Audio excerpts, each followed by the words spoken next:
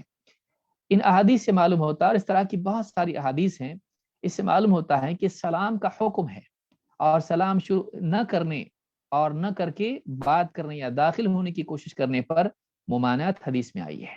اس کو اجازت مت دو آنے کی، اس کو جواب مت دو بات کا، حدیث میں یہ بات اس بات کی طرف اشارہ ہے کہ یہ واجب ہے۔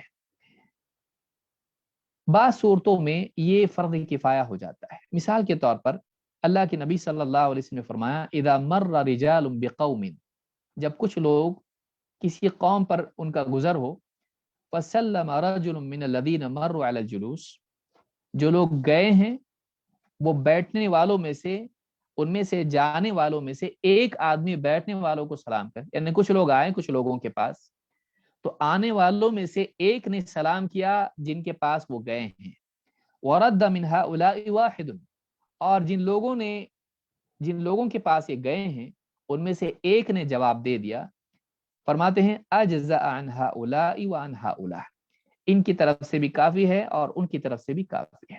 یعنی 10 لوگ 5-10 لوگوں کے پاس گئے، جانے والوں میں سے ایک نے سلام کیا اور جن کے پاس گئے تھے ان میں سے ایک نے جواب دیا، سب نے سلام نہیں کیا اور سب نے جواب نہیں دیا، ایک نے سلام کیا ایک نے جواب دیا، تو آپ فرماتے ہیں کہ یہ کافی ہے۔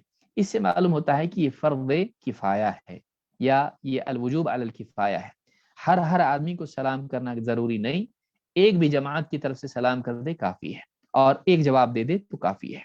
حافظ ابو نعیم نے اس کو حلیۃ الاولیاء میں روایت کیا ہے اور شیخ الالبانی نے صحیح الجامع الصغیر میں اس کو صحیح کہا ہے، حدیث نمبر 798 پر۔ تو اس پوری گفتگو سے بات معلوم ہوتی ہے کہ علی الاطلاق یہ کہنا کہ سلام سنت ہے، واجب نہیں، صحیح نہیں ہے۔ شیخ الالبانی نے کہا کہ یہ کیسے ہم مان لیں، ایک آدمی مسلمان دوسرے مسلمان سے ملے اور سلام ایک دوسرے کو نہ کریں اور اس طرح سے کوئی بھی سلام نہ کرے اور سب چھوڑ دیں سلام کو، یہ کیسے ہو سکتا ہے؟ بلکہ سلام یہ واجب ہے اور بعض صورتوں میں جیسا کہ ہم نے دیکھا یہ فرض کفایہ ہو جاتا ہے، بعض صورتوں میں یا بعض لوگوں کو سلام نہیں کرنا چاہیے، یعنی حدیث کا جو عموم ہے کہ جب بھی تو مسلمان سے ملے سلام کر، کیا یہ علی الاطلاق ہے؟ نہیں، بلکہ بعض صورتوں میں بعض لوگوں کو سلام نہیں کیا جائے گا۔ مثال کے طور پر کوئی آدمی پیشاب پاخانے میں مشغول ہو، اس وقت اس کو سلام نہیں کیا جائے گا۔ جابر ابن عبداللہ رضی اللہ عنہ فرماتے ہیں، اس روایت ہے کہ ان رجلا مر علی النبی صلی اللہ علیہ وسلم وهو یبول، ایک شخص گزرا اللہ کے نبی صلی اللہ علیہ وسلم کے پاس سے اور آپ قضاء حاجت کر رہے تھے، پیشاب کر رہے تھے، فسلم علیہ، اس نے آپ کو سلام کیا، فقال له رسول اللہ صلی اللہ علیہ وسلم، بعد میں آپ نے آ کے اس شخص سے کہا، اذا رأیتنی علی مثل هذه الحالة فلا تسلم علیہ، جب تم مجھے اس طرح کی حالت میں دیکھو تو مجھے سلام مت کرو، فإنك إن فعلت ذلك لم أرد عليك، اگر تم ایسا کرو گے تو میں تمہیں جواب نہیں دوں گا۔ اس حدیث کو ابن ماجہ نے روایت کیا ہے اور حدیث نمبر 352 پر یہ حدیث موجود ہے اور صحیح ہے۔ اسی طرح سے بعض صورتوں میں گناہ گار شخص کو اس کی اصلاح کے لیے سلام نہ کیا جائے تو یہ بھی جائز ہے، لیکن اس میں یہ دیکھا جائے گا کہ اس سے سلام بند کرنے میں اس کی اصلاح ہوتی ہے یا نہیں، اگر اصلاح ہوتی ہے تو ٹھیک، اگر وہ اور بگڑ جاتا ہے تو پھر سلام بند نہیں کرنا چاہیے۔ علی بن ابی طالب رضی اللہ عنہ سے روایت ہے، فرماتے ہیں مر نبی صلی اللہ علیہ وسلم علی قوم فیہم رجل متخلق بخلوق، اللہ کے رسول صلی اللہ علیہ وسلم بعض لوگوں پر سے گزرے اور ان میں ایک شخص ایسا بھی تھا کہ اس نے خوشبو لگا رکھی تھی، ایسی خوشبو جو زعفران والی ہوتی ہے، جو عورتوں کے لیے خاص ہے، عورتوں والی خوشبو مرد نے بھی لگا رکھی تھی زعفران کے ساتھ، یہ مرد کے لیے ممنوع ہے۔ فنظر الیہم وسلم علیہم واعرض عن الرجل، اللہ کے نبی صلی اللہ علیہ وسلم نے ان کو دیکھا، جو لوگوں میں بیٹھا تھا ان لوگوں کو سلام کیا لیکن اس سے اعراض کیا، یعنی ان کو سلام کیا اس کو نہیں۔ فقال الرجل اعرضت عنی، اس شخص نے کہا اللہ کے رسول آپ نے مجھ سے اعراض کیا، قال بین عینیہ جمرۃ، اس کی دونوں آنکھوں کے درمیان آگ کا انگارہ ہے۔ تو اس حدیث کو امام البخاری نے الادب المفرد میں روایت کیا ہے، حدیث نمبر 1020، اور یہ حدیث حسن ہے۔ اس حدیث سے اہل علم نے استدلال کیا ہے کہ اگر کوئی آدمی کسی گناہ کا ارتکاب کرتا ہے ظاہر کر کے کھلم کھلا، تو صالحین میں سے بعض لوگ جو بڑے لوگ ہیں اس کو سلام نہ کریں، جس سے اس کی اصلاح ہو سکتی ہو، ڈر کے کہ مجھ کو سلام ہی نہیں کر رہے ہیں تو وہ سدھر جائے، اگر سدھرنے کا اس کا امکان ہو تو ایسے آدمی کو تأدیب کے طور پر اصلاح کے لیے سلام نہ کریں تو یہ بھی روا ہے۔ آپ جانتے ہیں کہ 3 صحابہ جو اللہ کے رسول صلی اللہ علیہ وسلم کے ساتھ جنگ میں شریک نہیں ہوئے تھے اور ٹالتے رہے یہاں تک کہ آپ واپس لوٹ آئے، آپ صلی اللہ علیہ وسلم نے ایک وقت ایسا بھی آیا کہ صحابہ سے کہا تھا کہ اس کو سلامت کرو اور جواب بھی مت دو۔ تو بعض اوقات ایسے حالات بھی آ سکتے ہیں، لیکن اس میں دیکھنا ضروری کہ اس سے فائدہ ہوا یا نقصان۔ اسی طرح سے اہل کتاب کو سلام نہیں کیا جائے گا، اور یہ حدیثیں آگے بھی آئیں گی انشاءاللہ، اس کی تفصیل یہاں ذکر نہیں کی جائے گی، لیکن چونکہ مسئلے کے ضمن میں ہے اس عموم سے اس کو نکالنے کے لیے حدیثیں بھی ہیں۔ آپ نے فرمایا لا تبدأ الیہود ولا النصارى بالسلام، یہود و نصارہ کو سلام میں پہل مت کرو، فَإِذَا لَقِيتُمْ أَحَدَهُمْ فِي طَرِيقٍ فَاضْطَرُّوهُ إِلَىٰ أَضْيَقِهِ، کہا کہ اگر تم مجبور ہو جاؤ، تم ملاقات تمہاری راستے میں ان سے ہو جاؤ تو تم ان کو تنگی کی طرف لے جاؤ، یعنی تم ان کو سلام کرنے پر مجبور کرو، تم سلام مت کرو۔ امام مسلم نے اس کو روایت کیا ہے۔ اسی طرح سے مشرکین کو بھی سلام نہیں کیا جائے گا۔ اللہ کے نبی صلی اللہ علیہ وسلم فرماتے ہیں اذا لقیتم المشرکین فی الطریق فلا تبدؤوہم بالسلام، جب راستے میں تم مشرکین سے تمہاری ملاقات ہو تو سلام میں پہل مت کرو۔ واضطروہم الی اضیقھا، اور تم انہیں تنگی کی طرف ہی لے جاؤ، یعنی مراد یہ ہے کہ تم انہیں سلام کرنے پر مجبور کرو، تم سلام مت کرو۔ امام ابن سنی نے اس کو روایت کیا ہے، اور صحیح الجامع الصغیر حدیث نمبر 791 پر شیخ الالبانی نے اس کو صحیح کہا ہے۔ اس پوری گفتگو سے بات معلوم ہوتی ہے کہ اذا لقیتہ فسلم علیہ، جب مسلمان سے ملاقات ہو تو تو اسے سلام کر۔ معلوم ہے کہ سلام مسلمانوں کے ساتھ خاص ہے، اس لیے کہ مسلمان کا مسلمان پر حق ہے، یہ مشرکین اور کفار اور اہل کتاب کے لیے نہیں ہے، مسلمان کے لیے سلام ہے۔ مزید یہ کہ اس حدیث سے بات معلوم ہوتی ہے کہ سلام کرنا یہ واجب ہے، اور بعض حالات میں یہ واجب کفایہ ہوتا ہے، فرض کفایہ ہوتا ہے، لیکن یہ کہنا کہ یہ سنت ہے یہ مناسب نہیں ہے۔ اگر کسی کا قول یہ ہے بھی سنت تو اتنا مؤکد ہے گویا کہ یہ واجب ہے، لیکن زیادہ صحیح بات یہ ہے کہ کہا جائے کہ جمہور اس کے قائل ہیں، نہ کہ اس پر اجماع ہے۔ دوسری بات جو حدیث میں آئی ہے، دوسرا حق مسلمان کا مسلمان پر کیا ہے، وَإِذَا دَعَاكَ فَأَجِبْهُ، جب ایک مسلمان تجھ کو بلائیں، پکاریں تو تو اس کی پکار پر جا، یا جب وہ تجھے دعوت دے کھانے کی تو تو اس کے کھانے کی دعوت میں جا۔ دونوں معنی اس سے مراد لیے جا سکتے ہیں۔ اذا دعاک میں تجھ کو جب بلائیں تو تو جا، یعنی مدد کے لیے بلائے۔ ایک مسلمان گر گیا اور آپ کو بلا رہا ہے، مجھ کو اٹھانے کے لیے آؤ، میری مدد کے لیے آؤ، یا کوئی مظلوم ہے وہ پکار رہا ہے مدد کے لیے، تو یہ بھی دعوت میں آتا ہے، یہ بلانا ہوتا ہے، پکار ہوتی ہے۔ عربی زبان میں دعا کے معنی پکارنے کے ہوتے ہیں۔ تو انی دعوت قومی لیلا ونہارا، میں نے اپنی قوم کو پکار کے دعوت دی، یا اللہ سے ہم دعا کرتے ہیں، اللہ کو پکارتے ہیں، تو پکار کے لیے دعا کا لفظ آتا ہے۔ تو جب مسلمان تجھے پکارے اور تجھے بلائیں تو تو اس کی پکار پر جا، اس کی دعوت قبول کر۔ دونوں معنی یہاں مراد ہے۔ سوال یہاں پر یہ ہے کہ مسلمان کی دعوت قبول کرنا واجب ہے یا نہیں؟ یہاں پر یہ بھی جو چیز ہے، حق ہے مسلمان کا مسلمان پر۔ آئیے اس کی تفصیل دیکھتے ہیں۔ دعوت میں دو طرح کی دعوت میں علماء نے فرق کیا ہے۔ ایک دعوت عام ہے، کبھی بھی دعوت دے دی آئیے کھانے کے لیے، وہ دعوت کیا یہ بھی واجب ہے؟ یا دعوت خاص طور سے ولیمہ کی دعوت ہے۔ عام طور سے علماء اس کے قائل ہیں کہ ولیمہ کی دعوت تو واجب ہے ہی، اس میں کوئی خلاف نہیں ہے، اس سے صاف صریح حدیث سے اس بارے میں موجود ہے۔ کیا عام دعوتیں بھی واجب ہیں؟ آئیے اس کو ہم دیکھتے ہیں اس حدیث کے تحت۔ اللہ کے نبی صلی اللہ علیہ وسلم نے ولیمہ کی دعوت کے سلسلے میں فرمایا بئس الطعام طعام الولیمہ، بڑا برا کھانا ہے وہ جو ولیمہ کا کھانا ہے۔ کون سا ولیمہ؟ یدعا الیہ الاغنیاء ویترک المساکین، ایسے ولیمے کی دعوت جس میں صرف مالداروں کو دعوت دی جائے اور جس میں مساکین، غربا و فقراء کو چھوڑ دیا جائے، یعنی ان کو نہ بلایا جائے، صرف امیر لوگوں کو بلا لیا، غریبوں کو نہیں بلایا۔ برا ولیمہ ہے وہ، بری دعوت ہے ولیمے کی۔ پھر آپ نے فرمایا فمن لم یأت الدعوۃ فقد عصى اللہ ورسولہ، اور جو اس دعوت کو قبول نہ کرے، ولیمے کی دعوت میں نہ جائیں، اس نے اللہ اور اس کے رسول کی نافرمانی کی ہے۔ اس حدیث میں صراحت کے ساتھ اللہ کے رسول صلی اللہ علیہ وسلم نے ولیمے کی دعوت کے بارے میں کہا کہ جس آدمی نے ولیمے کی دعوت قبول نہ کی، اس نے اللہ اور اس کے رسول کی نافرمانی کی۔ اس سے معلوم ہوتا ہے کہ دعوت میں نہ جانا گناہ ہے، اور اس سے معلوم ہوتا ہے کہ یہ واجب ہے۔ تو ایک بات تو یہ معلوم ہوئی کہ ولیمہ، دعوت ولیمہ واجب ہے۔ امام البخاری نے کتاب النکاح حدیث نمبر 5177 اور امام مسلم نے کتاب النکاح میں 1432 پر اس کو روایت کیا، الفاظ مسلم کے ہیں۔ یہاں ایک سوال ہی پیدا ہوتا ہے کہ کیا ولیمے کے علاوہ دعوت بھی قبول کرنا واجب ہے یا نہیں؟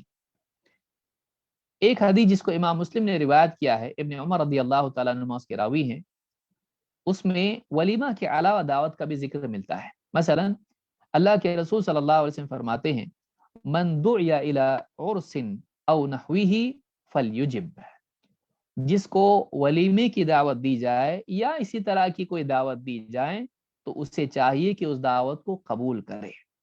امام مسلم نے اس کو کتاب النکاح میں حدیث نمبر 1429 پر ذکر کیا ہے.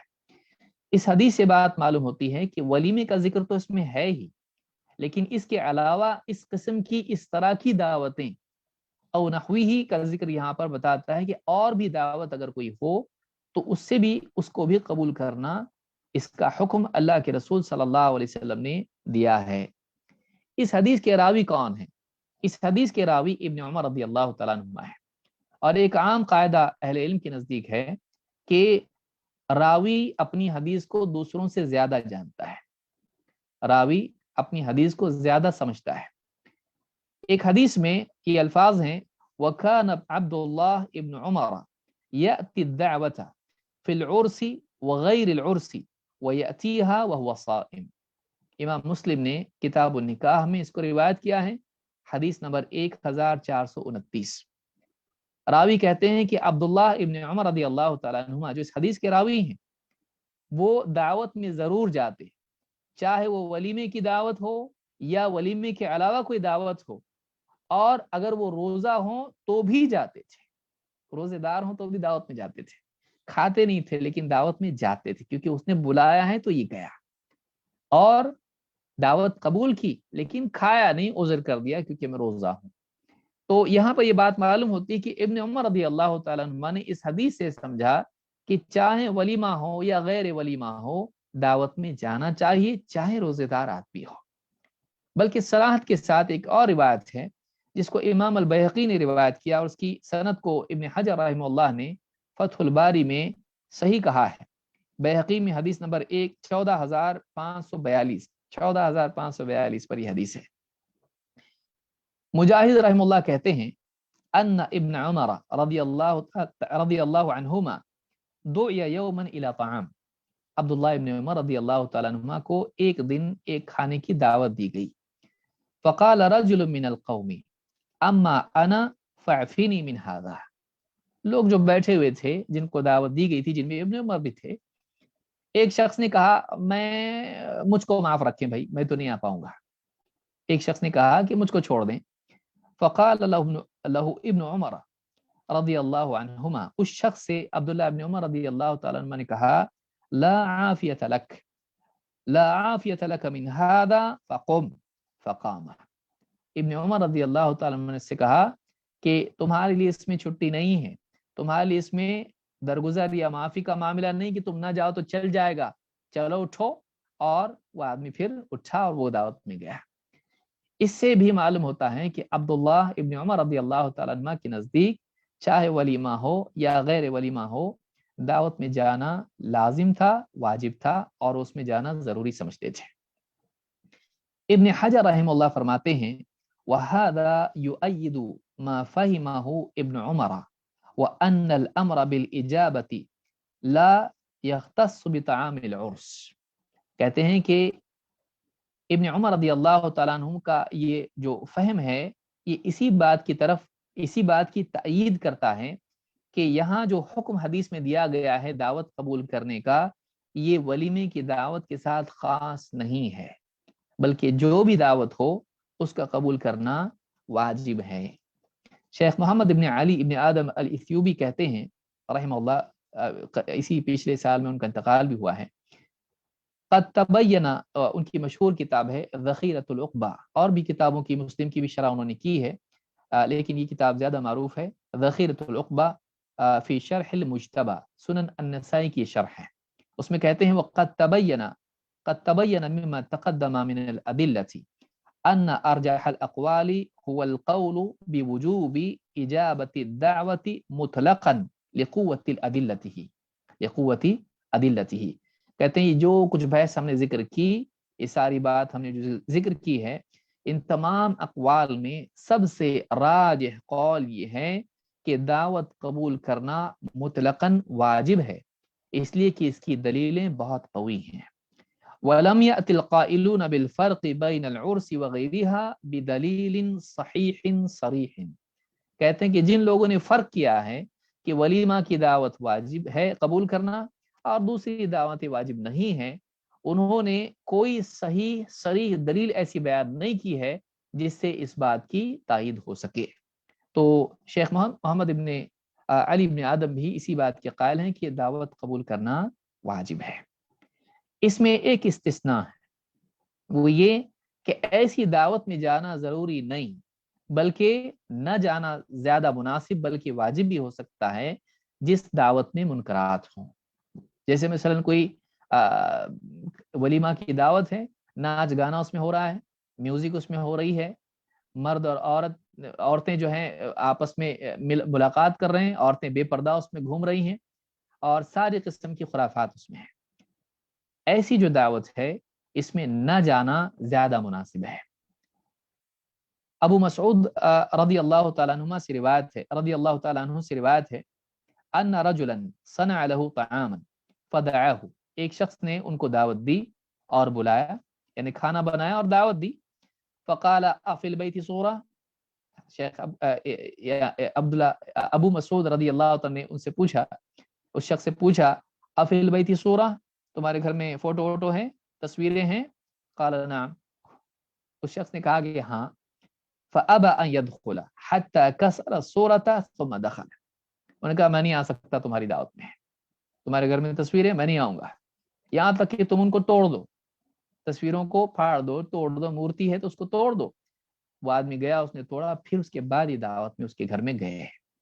اس حدیث کو امام البیہقی نے سنن میں روایت کیا ہے اور آداب الزفاف میں شیخ الالبانی نے اس کو صحیح کہا ہے۔ اسی طرح سے حضرت علی رضی اللہ تعالیٰ عنہ کی حدیث ہے، عفواً، صنعت طعاما ودعوت رسول اللہ صلی اللہ علیہ وسلم، فرماتے ہیں کہ میں نے کھانا بنایا اور اللہ کے رسول صلی اللہ علیہ وسلم کو دعوت دی۔ فجاء فرأى في البيت تصاویر فرجع، اللہ کے رسول صلی اللہ علیہ وسلم آئے تو آپ نے دیکھا گھر میں تصویریں ہیں، تو آپ واپس لوٹ گئے، آپ آئے نہیں گھر میں۔ فقلت یا رسول اللہ لما رجعت، علی نے کہا اللہ کے رسول آپ واپس کیوں لوٹ گئے؟ قال ان فی البیت شیئا فیہ تصاویر، آپ نے کہا کہ تمہارے گھر میں کوئی ایسی چیز تھی جس پہ تصویریں بنی ہوئی ہیں، وَأَنَّ الْمَلَائِكَةَ لَا تَدْخُلُ بَيْتًا فِيهِ تصاویر، اور فرشتے ایسے گھر میں داخل نہیں ہوتے ہیں جس گھر میں تصویریں لگی ہوں۔ امام ابن ماجہ نے اور اسی طرح سے امام ابو یعلا نے اس کو روایت کیا ہے اور الفاظ ابو یعلا کے ہیں، اور آداب الزفاف میں شیخ الالبانی نے اس حدیث کو ذکر کر کے اس کو صحیح کہا ہے۔ اس سے معلوم ہوتا ہے کہ اگر کسی دعوت میں منکرات ہوں تو اولا یہ ہے کہ آدمی اس دعوت میں نہ جائے، یہ اس سے مستثنا ہے۔ ضروری نہیں کہ آدمی دلیل باندھے کو جانا پڑے گا تو جا رہا ہوں میں، بعض اوقات لوگ دلیلیں ڈھونڈ لاتے ہیں ایسی چیزوں کے لیے۔ ایسی دعوت جس میں منکرات ہوں، شریعت کی مخالفت ہو، اس میں نہیں جانا چاہیے۔ تیسری چیز حدیث میں کیا ہے؟ وَإِذَا اسْتَنصَحَكَ فَانصَحْهُ، جب وہ تجھ سے نصیحت طلب کرے تو تو اسے نصیحت کر، یا جب تجھ سے وہ خیر خواہی کی امید رکھے یا خیر خواہی طلب کرے، مشورہ طلب کریں تو اسے صحیح مشورہ دے، اس کی خیر خواہی کر، بھلی رہنمائی کر، صحیح رہنمائی کر۔ ایک روایت میں یہاں پر یعنی حدیث کے الفاظ دیکھیے، یہ کہ جب تجھ سے نصیحت طلب کرے، خیر خواہی طلب کرے، مشورہ طلب کرے، تو یہاں طلب کرنے کی قید ہے۔ لیکن بعض روایت میں آتا ہے وَيَنصَحُ لَهُ إِذَا غَابَ أَوْ شَهِدَ، کہ مسلمان کے لیے لازم ہے کہ وہ اپنے بھائی کی خیر خواہی کریں چاہے وہ غائب ہو یا حاضر ہو۔ یعنی یہ نہیں کہ وہ تمہارے سامنے تو تم اس کے ساتھ بھلا چاہ رہے ہو، پیچھے گیا تو غیبت کر رہے ہو، اس کے ساتھ چغل خوری کر رہے ہو یا اس کے لیے کچھ شر کے کام کر رہے ہو، اور سامنے وہ تو خیر خواہی ہے، اکرام ہے، بھلائی ہے، نہیں، چاہے وہ آپ کے سامنے ہو یا وہ موجود نہ ہو، مسلمان پر لازم ہے کہ اس کی خیر خواہی کرے۔ جیسے مثلا اس کی کوئی غیبت کر رہا ہے، اس کی مدافعت کرنا، اس کا ڈیفینڈ کرنا، اس کو ڈیفینڈ کرنا۔ تو مسلمان کا بھلا چاہنا موجود ہو سامنے یا نہ ہو، یہ لازم ہے۔ امام ترمذی اور نسائی نے اس کو روایت کیا ہے، سیل جامع صغیر حدیث نمبر